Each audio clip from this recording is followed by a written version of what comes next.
João, capítulo 11. Estava enfermo Lázaro de Betânia, da aldeia de Maria e de sua irmã Marta.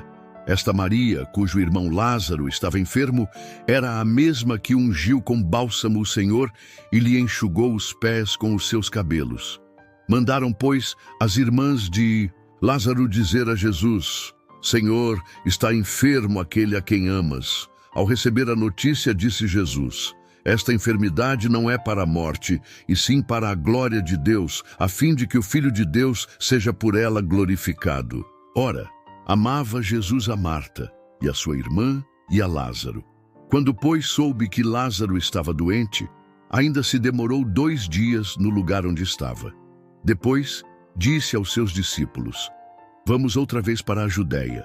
Disseram-lhe os discípulos: Mestre, ainda agora os judeus procuravam apedrejar-te e voltas para lá?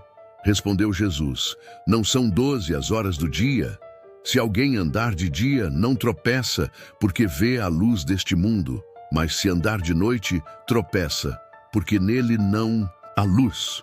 Isto dizia e depois lhes acrescentou: Nosso amigo Lázaro adormeceu, mas vou para despertá-lo. Disseram-lhe, pois, os discípulos: Senhor, se dorme, estará salvo. Jesus, porém, falara com respeito à morte de Lázaro, mas eles supunham que tivesse falado do repouso do sono.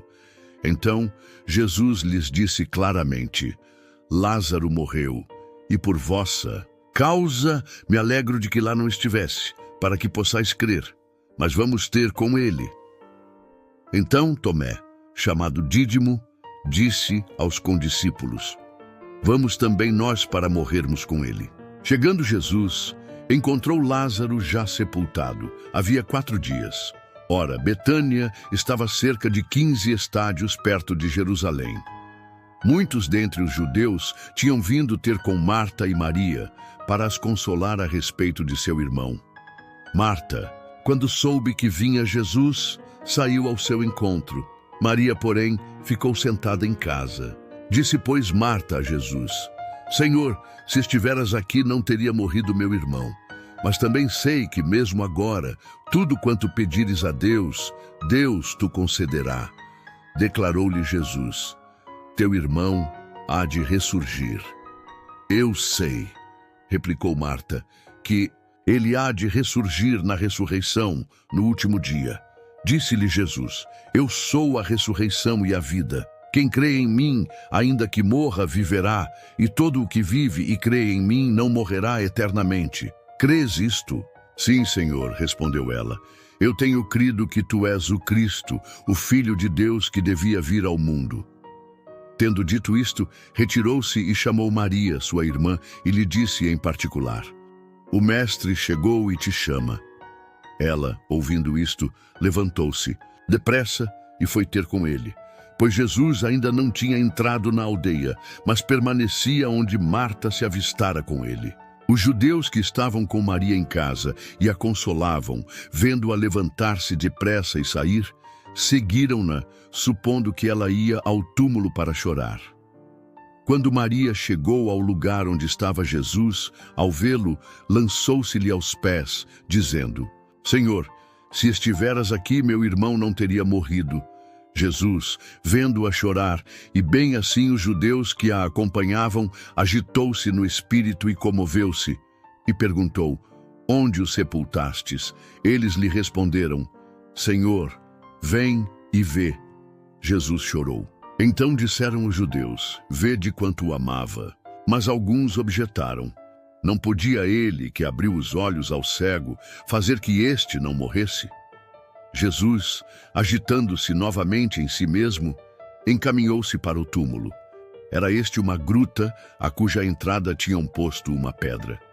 Então ordenou: Jesus, tirai a pedra.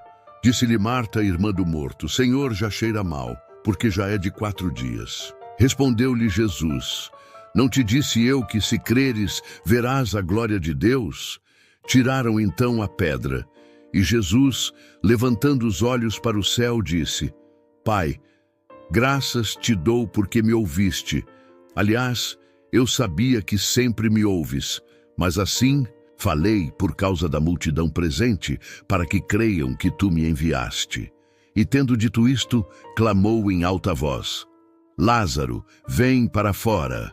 Saiu aquele que estivera morto, tendo os pés e as mãos ligados com ataduras e o rosto envolto num lenço. Então lhes ordenou Jesus: desatai-o e deixai-o ir. Muitos, pois, dentre os judeus que tinham vindo visitar Maria, vendo o que fizera Jesus, creram nele. Outros, porém, foram ter com os fariseus e lhes contaram dos feitos que Jesus realizara. Então, os principais sacerdotes e os fariseus convocaram o sinédrio e disseram: que estamos fazendo, uma vez que este homem opera muitos sinais? Se o deixarmos assim, todos crerão nele. Depois virão os romanos e tomarão não só o nosso lugar, mas a própria nação. Caifás, porém, um dentre eles, sumo sacerdote naquele ano, advertiu-os dizendo: vós nada sabeis, nem considerais que vos convém que morra um só homem pelo povo e que não venha a perecer toda a nação. Ora, ele não disse isto de si mesmo, mas sendo sumo sacerdote naquele ano, profetizou que Jesus estava para morrer pela nação, e não somente pela nação, mas também para reunir em um só corpo os filhos de Deus, que andam dispersos. Desde aquele dia, resolveram matá-lo. De sorte que Jesus já não andava publicamente entre os judeus, mas retirou-se para uma região vizinha ao deserto, para uma cidade chamada Efraim, e ali permaneceu com os discípulos. Estava próxima a Páscoa dos judeus, e muitos daquela região subiram para Jerusalém antes da Páscoa para se purificarem. Lá procuravam Jesus e, estando eles no templo, diziam uns aos outros: que vos parece? Não virá ele à festa? Ora, os principais sacerdotes e os fariseus tinham dado ordem para, se alguém soubesse onde ele estava, denunciá-lo, a fim de o prenderem.